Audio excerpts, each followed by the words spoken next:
With Miranda Kahn, J.D. Hayworth back with you on Newsmax Prime. I'm not sure this is a distinction that makes a major difference, but Planned Parenthood now says it will no longer accept money for fetal tissue, but will continue to donate baby parts for medical research. Yeah, the move comes after several videos allegedly show the organization illegally profited from its fetal tissue donation program.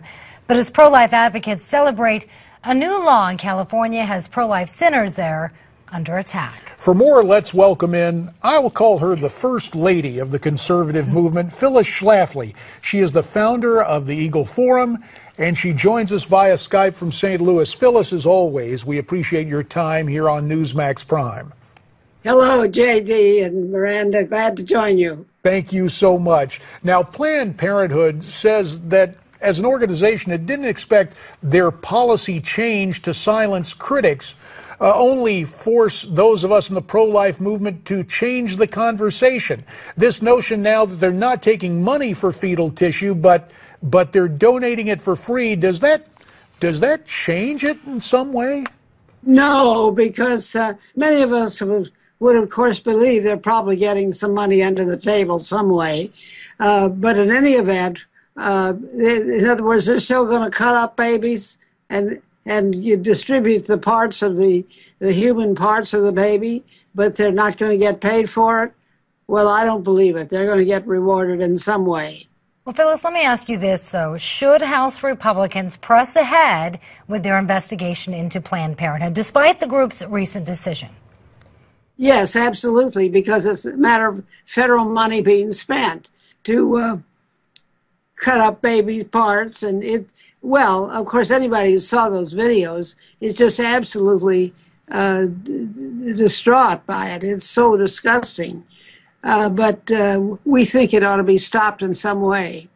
Phyllis, I made mention of it earlier. Out on the left coast, the leftist in charge in California actually now have in the books a new law forcing pro-life adoption centers to promote abortion. The new law states the counseling centers must provide information about the availability of the termination of pregnancy.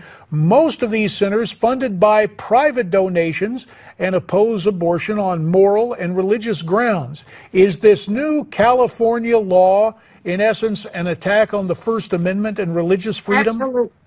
Absolutely. I think it's a complete attack on the First Amendment because it's telling what private citizens can say and can't say.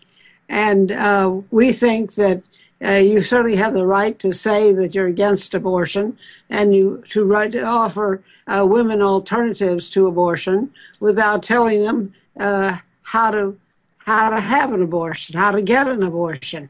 And that's what they want to do.